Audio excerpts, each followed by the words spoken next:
bring it here.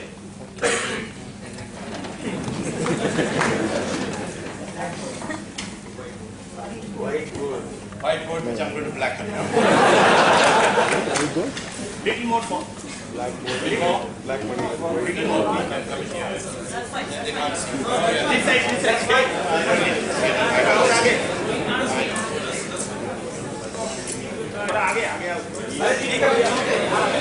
Oh, they can't see perhaps. Come bring it here. Here. Okay.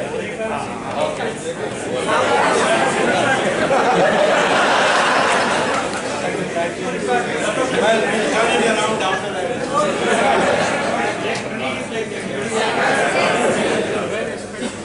Supposing you took a bribe of B and it carried a penalty D with it. That's called D for deficit. Now, you have to make up your mind that if I take this bribe, will I be caught and and I'll have to then pay a fine or some, I'll have to suffer something. So I call that as D. And suppose the probability of being caught is P. Probability of being caught is P. So the probability of not being caught is 1 minus P. So therefore, my expected value from a corrupt act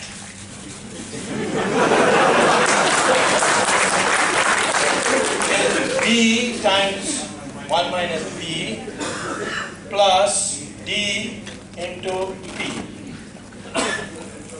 Suppose I say the cost of being caught is some lambda times B.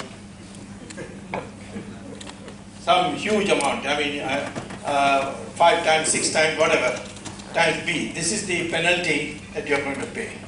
Then this works out to be B is B 1 minus P plus lambda B P. And so B outside, this will come, B outside, 1 plus lambda times P. Is that right? Yeah. 1 plus lambda P. This, if it is negative,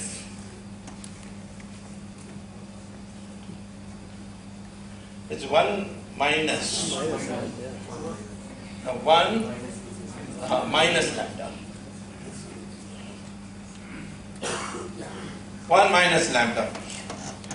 And therefore, if this to be negative, it will mean that P minus then P should be less than equal to lambda P, right? P lambda P. Yeah, P should be less than lambda P. Now there's some thing. This is lambda. B into 1 minus lambda P plus B. Plus B. 1 minus P. Loud. Plus lambda B. I think you should go there. Alright, say what you want to say. Alright. 1 minus P plus lambda. That's correct. Must be less than 0, right? And that means P must be greater than, that is, I take 1 plus lambda, and P takes that side. 1 plus lambda base. 1 over 1 plus lambda? 1 minus No. lambda minus. Be too far away, too long away from my teaching, too much in politics. No, this is 1 minus P plus 1 plus lambda P. This is okay, less than equal to 0. 1 upon 1 minus lambda. Therefore, this is 1 minus lambda. Alright. So So P should be greater than 1 minus lambda. 1 upon 1. Should be greater or less here? Greater. Yeah, okay. So P should be greater than 1 over 1 minus lambda. Okay, now if lambda is 1, then P should be at least infinity. That's out of the question. So you can see, I'm still not happy with this. Something. The first equation actually d equal to 1 minus d minus dt should be. Correct. Yes, thank you. You're from Harvard, I think.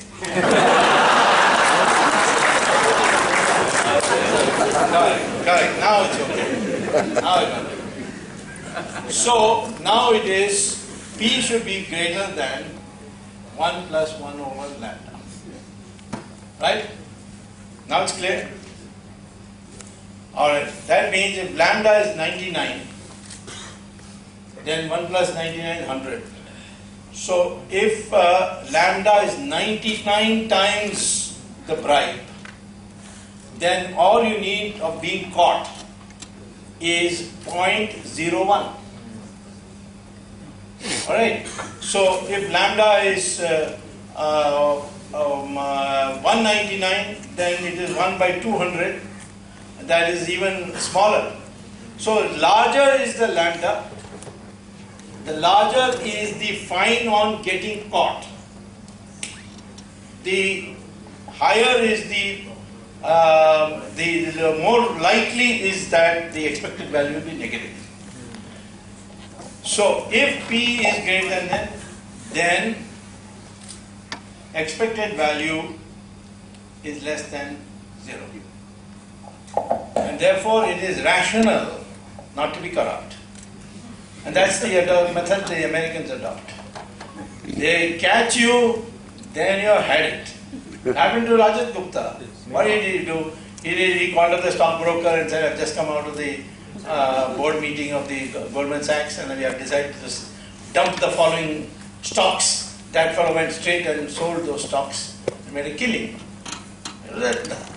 Not that kind of major crime that they should send him to jail for 3 years. And he's now come out and they say you have to stay in your house for some more time. And he's ruined his reputation. Large numbers of people wrote to the judge saying that this man has done tremendous work for. Manmohan Singh wrote saying he's built a beautiful institute in Hyderabad, all that.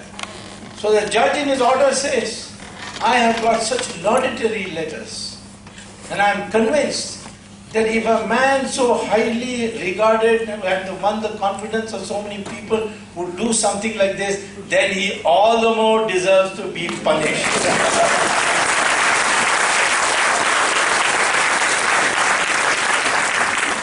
Okay. So now you understand why when I get after somebody I never let go. Because if I can send Sonia Gandhi, Rahul Gandhi to jail, Chidambaram to jail, who else? Jayalalitha to jail. A Raja is just target practice.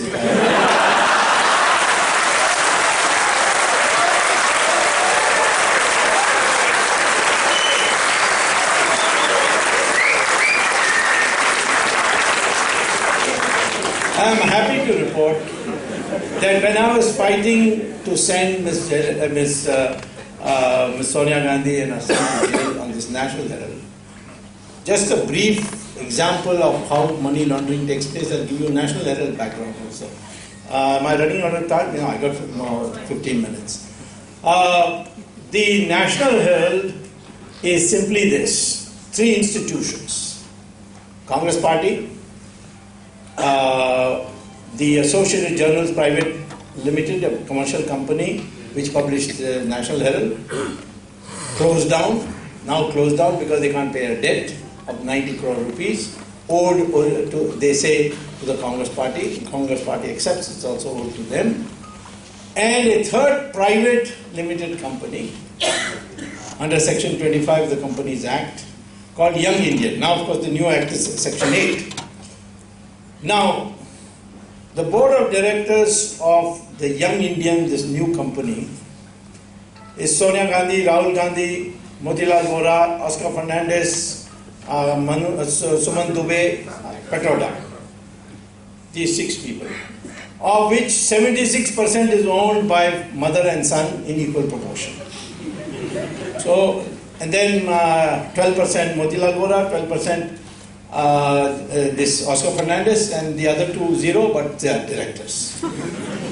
So, this company makes a proposal to the Congress party by sending Motilal Vora, director, to speak to the treasurer of Congress party. Now, who is the treasurer? Motilal Vora. So Motilal Vora talks to Motilal Vora and says, please convince the chairman of the board of directors of AJL that they can't pay this 90 crores. So we will give you 50 lakh rupees. That Young Indian will give Congress party 50 lakh rupees and you assign this debt to us because you're going to get zero. They are not going to pay. They are not in a position to pay. Of course they were in a position to pay. They got 2,000 crores worth of property. And you can have a winding up petition and get these things distributed to shareholders also. But they say they are not going to pay. So you convince them, you assign this loan to us and get the acceptance of this from the chairman of the board of AJL. So Motilal Vora, treasurer, Congress party agrees and goes to meet the chairman of the board of directors of AJL, that is Associated Journals Limited, to convince him. And who is the chairman? Motilal Vora.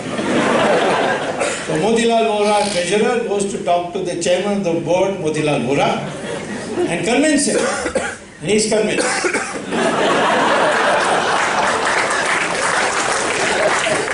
Simplest form of company. So now the loan is assigned to Young Indian. Now Young Indian then goes, Motilal Vora goes to Motilal Vora and says, you can't pay this debt to us. We have lost 50 lakhs in the process, we're giving it to Congress party. So therefore we make a proposal. You issue 9 crore new shares at 10 rupees per share. That's 90 crores. That's the debt. Now 10 rupees was the price when the company was formed in 1937. It was 10 rupees. No new share valuation. And Motilal Vora agrees with Motilal Vora that he will issue 9 crores. They call a special extraordinary general body meeting in which out of 761 shareholders, only 7 attend, no proxies. And they pass a resolution that these shares, 9 crore shares, will be transferred to Young Indian for extinguishing the debt of 90 crores.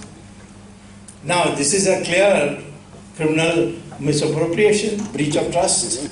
You have betrayed the trust of the shareholders. You have betrayed the trust of the Congress party, people who gave money to the Congress party to run a political party. In the court, I was asked, who are you? No Congress party member has objected. Of course, if any Congress party member had been objected, it would have been dead the next day.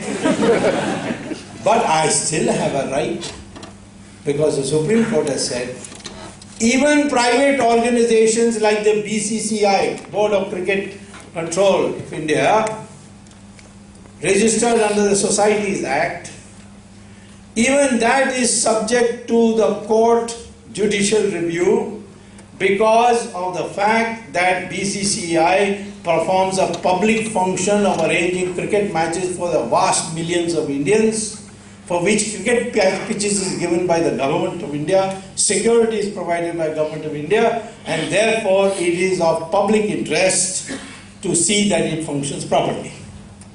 Applying the same principle, Congress party gets government bungalows, it gets free time on television, it gets income tax exemption for running a political party. You know, Section 13A of the So, therefore, I can question, how did you betray the trust of the Congress party worker? And to the AJL, how did you betray the trust of your shareholders? And tell the young Indian, you have criminally misappropriated. And so prima facie case was accepted. They went to the High Court, they lost there. They went to the Supreme Court, they lost there. Now their only satisfaction is they have prevented me from getting the documents from the government. Now why would you be afraid of documents? You know that. I also told them, I'm not asking for your personal income tax returns or your love letters that you have been writing. I'm asking the company law affairs to give me all the documents of these documents I'll get anyway. And this is an open shut case. They are definitely going to jail.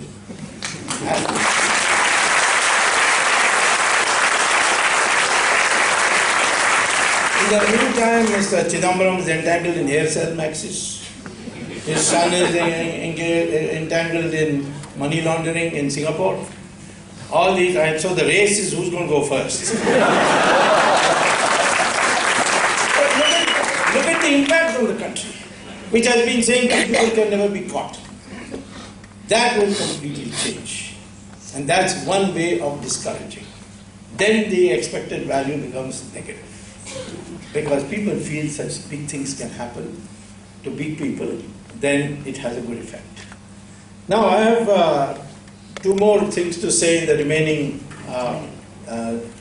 7 minutes. What is the way to bring back that 120 lakh crores from abroad to India? They are in 70 countries which maintain secret banking.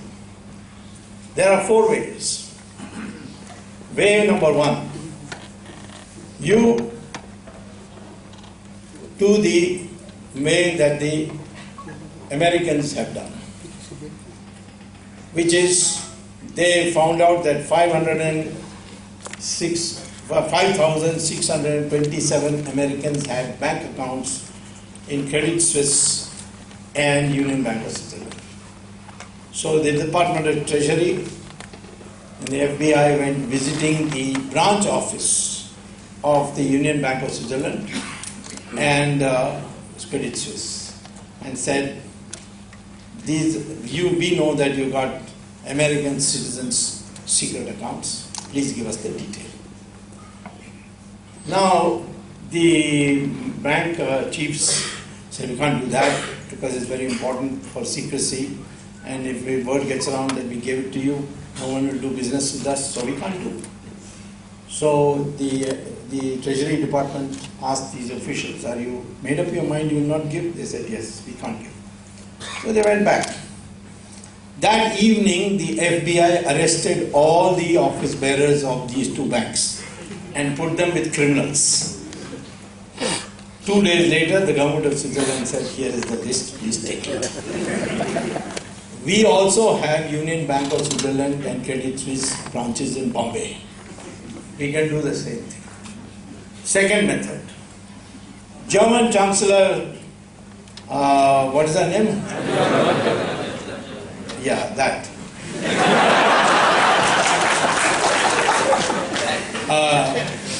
She called her officials and said, I have intelligence information that German citizens, officials, civil servants have accounts in Liechtenstein Bank. It's a neighboring country, small country. So please arrange an appointment with me and the king of Liechtenstein. So appointment was arranged, and she told the king that German citizens have illegally maintained accounts in your country, and you have to give us the details. He declined. He said, my country's economy is dependent on this banking, and I cannot destroy it. So she came back from Liechtenstein, called the officials and said, find out the senior most official of the Liechtenstein bank. Give me his ID, everything. So they gave her the name of the senior most official of that bank. And then she told her team, go to Liechtenstein quietly and tell this officer that if he gave the accounts of all the German citizens, then we will give him a citizenship of the United States. We'll do plastic surgery on his face to change his shape. And 3, we'll give him $500 million, $500 million as bribe. I was mighty impressed. And he agreed, but he said, I have only one problem. I can't give you only German, I'll give you all the foreign citizens who have accounts.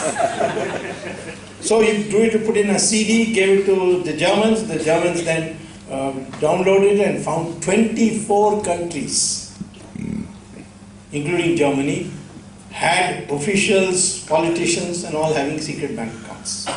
So they separated it by those 24 countries, took out the German thing. And to these 23 countries, the German Chancellor wrote to each of the heads of the government to say, I have got your citizens' secret bank account. Do you want the details? Of these 23 countries, 22 immediately replied, please, we are sending our senior official, give us the names. One country refused to reply. And that was India. So we had to go to Supreme Court. Supreme Court had to order. And the list has come now in a sealed envelope. It's still not opened yet. But there will be very important names in that. So this is second method. The French did the same thing with the Hong Kong Shanghai Bank in Geneva. And it worked by bribery. All right, we are very experts in bribery, so I think we also try it. But if you don't like this, then there's a third method, which is as effective, which is according to the United Nations Convention on Corruption. They have said that illegally kept money, that is in numbered accounts abroad without telling your government, they are in 90 countries, and if any country wants the money and the identity of its citizens who are holding accounts in these countries, they should pass a law.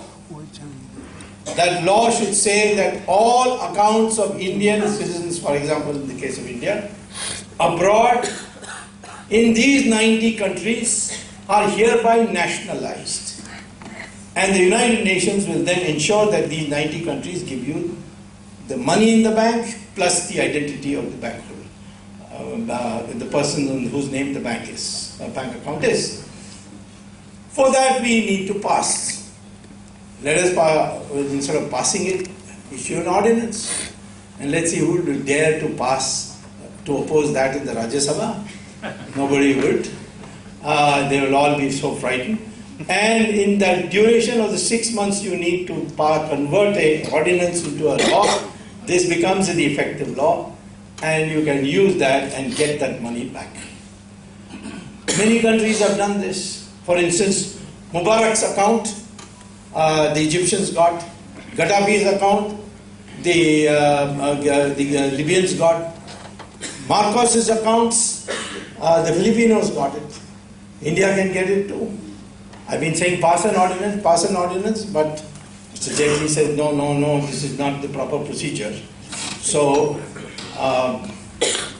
if you want black money to come to India, then somebody from some ministry must go.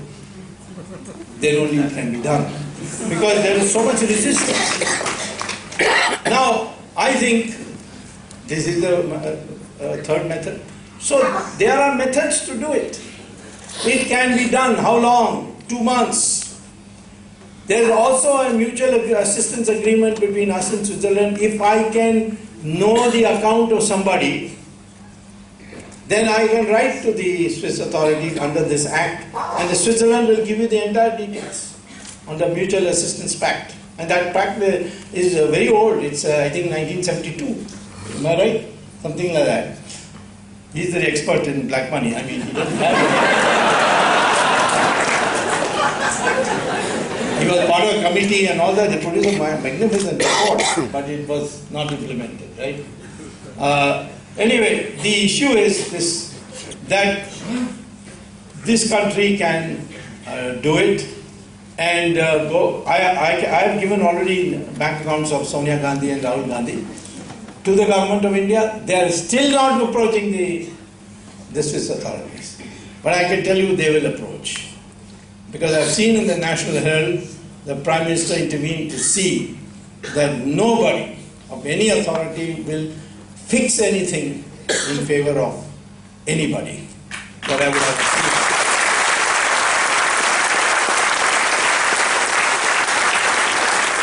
So when the PM feels a little stronger or a little surer, I think this will be done. This has to be done because he's made a promise, and if we don't keep this promise, we are going to get help, particularly from the middle class, which has been a solid support for us. So this is it. Finally, I would say that ultimately you can't have a honest society unless you adopt what I call as the traditional Sanatan Dharma value, which is money is not everything. The social status of a person in society has nothing to do with how much wealth he has. That was our value. When I first went to Harvard as a student, my classmates asked me, these Americans, how can you be followers of Mahatma Gandhi? I asked this to my American friend, why? He said the man doesn't wear decent clothes. You know, all that Mahatma Gandhi has a loincloth. He was half naked. He was called, in fact, the half naked fakir by Winston Churchill. But we venerated him. But that's our society. These sadhu sannyasis whom we respect and lakhs of people go, how simply they are dressed. But see the American politician, how well dressed he is. If he is badly dressed, he will not get any votes. Nixon forgot to shave once in a debate and he lost the debate because he didn't shave. And similarly, the spiritual leaders, see the Pope, he is in satin gown, diamond necklace, ruby necklace, and his cap is full of jewels. But our sadhus is just bhagwa kapda and nothing else. And if you are a sadhu who travels abroad, then you have it in white. That's the difference between a bhagwa wearing sadhu. Of course, Ramdev broke that also. All traditions need to be broken anyway. But the fact of the matter is how simply they are dressed and what is their following. That's our society. The highest position in society was given to those who had what they in Sanskrit we call as Gyan and Tyag. That is knowledge and sacrifice. And that was the highest thing. Gandhi could sit in Birla's house, nobody suspected him. He could travel to the round table conference on Birla's money, nobody suspected him. Because it's transparent lifestyle. And otherwise what happens is, if material progress is the only thing that motivates you, then greed is bound to come. And if greed comes, corruption is inevitable. And no materialist society seems to be happy. So many of these Americans who are very rich, they turn up in our ashrams here to seek happiness. Even that Hollywood actress Julia Roberts became a Hindu because she said, I've never been happy and I learned how to be happy in an ashram in India, therefore I've become a Hindu, and she declared it. You can see this in Google. So this balancing of material progress with spiritual values, where you don't think that money is an end in itself. That psychology, that culture has to come. Then we'll be without police powers, without government things, without going to the United Nations, we will be an honest society. We were. If you read the accounts of the Buddhist monks who came to India, they said the most important thing about India is not its economic development, but the honesty of its citizens. This is what Fashion says, Yuan Chong says, in fact Vasco da Gama said so. So many people who visited in those days said this is a very honest society because of this spiritual value that you don't hanker after wealth. Wealth is not an index of your social status. Rajat Gupta's problem was just this. He had told his family, I want to have the maximum number of zeros between after one for my wealth, so to be the richest Indian abroad. Well, he couldn't do it because he fell foul of the law.